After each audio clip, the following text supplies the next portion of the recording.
Values.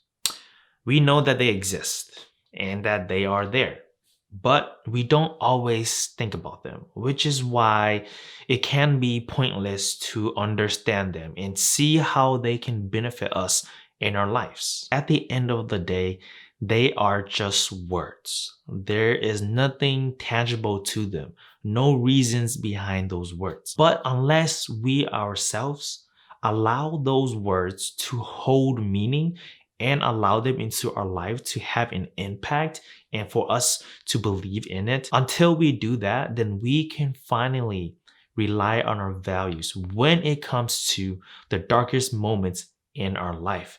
That's when our values will come in handy. I'm going to go over an exercise that I believe if you practice it and take your time, you're going to see yourself in a different light and you're gonna be so much more confident. And lastly, you're gonna be like, dang, I'm a badass boss. Let's say that we've done our homework, we've dived in, we've identified our values, and we've defined them of what they mean within our life. And if you want to know more on how to define your values and how that works, I do talk about it in my other videos. But for this one, let's say that we've done our homework and we've gone through that phase. And here is the list of values that we came up with, which is family, creativity, time, leadership, and ambition. My 5 values. Now that we have this list, here's how we can break this down to make sure that we understand that why values can come into play and why it's not dead and why it's still important when it comes to goal settings and when it comes to our actions and something that we're about to do.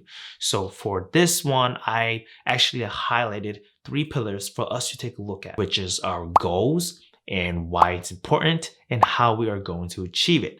So let's break it down to our first pillar, our goals. One of my main goals as a college student was to graduate college with a graphic design degree. So why was it important to me that I graduated with a graphic design degree? And why was it that that's something I wanted to do? If I go back and break down my list of values, it's because creativity is a value of mine and family is a value of mine. Ambition is a value of mine. So because of those 3, I want to finish college, 1, for my family, so they can be proud of, and 2, I've never done anything like this before, so getting that college degree is going to be a big achievement. And thirdly, I'm a creative person. I'm an artist, so I wanted to major in graphic design, which is something I love, and graphic design fit that criteria. So then as we transition over to the why pillar, the why do I want to get a graphic design degree? It's because I want to become an art director. I want to be working at an agency that I love, that can create and make cool work. And again, that aligns back to my values. Because of leadership, I wanted to be able to lead photo shoots and lead client presentations and pitches as an art director. And I also wanted to be creative, be in an agency, creating cool work. So that is how my values help me make a decision of becoming an art director and where to work. Now going to the how. How am I going to achieve this?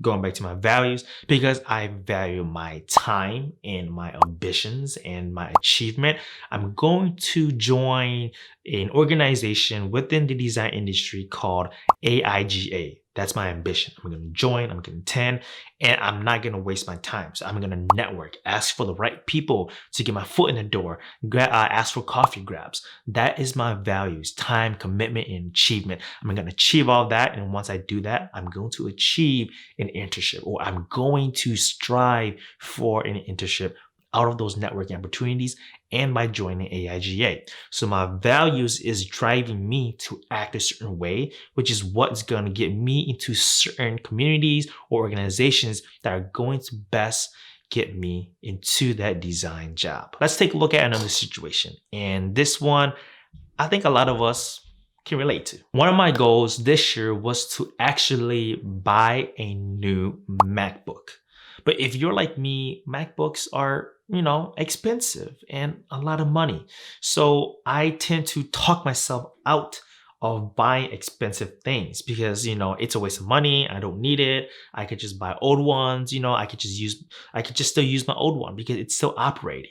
I tend to talk myself out of buying things a lot. And let's say that when I do actually buy something, I feel guilty. I regret it. Like, oh man, I spent so much money on it. I feel guilty. I feel bad. And then I either want to end up returning it or I'm just like, oh well, lost, there it goes again. But how can I make this decision where I actually won't feel guilty and I won't regret it? It goes back to my values. I value my time and I value creativity. By getting that new MacBook, it's going to allow me to make and produce faster work with all the renderings I'm doing, with all the projects I have to handle, all of the megabytes, the spaces I need in my computer. I need a new MacBook in order for me to efficiently use my time and also for me to creatively produce more work.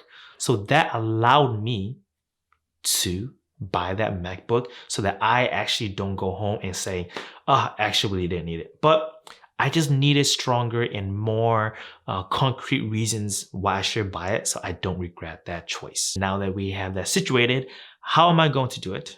I'm going to sell my old MacBook, or I'm going to buy a fairly new refurbished, MacBook, and that will be the solution. So are values dead? No, they are not dead. They are still there to help guide us, ground us, and hold us accountable. We just don't subconsciously always think about it. But here and there, I do encourage you to do think about it. Think about your values because it does come in handy when you make those decisions. And it's gonna make you feel so much better. And I believe that if you practice this, it's gonna make you feel a lot better in all your choices and decisions that you're about to make. So I hope you do take this in mind and practice it. And I encourage you to act on it too.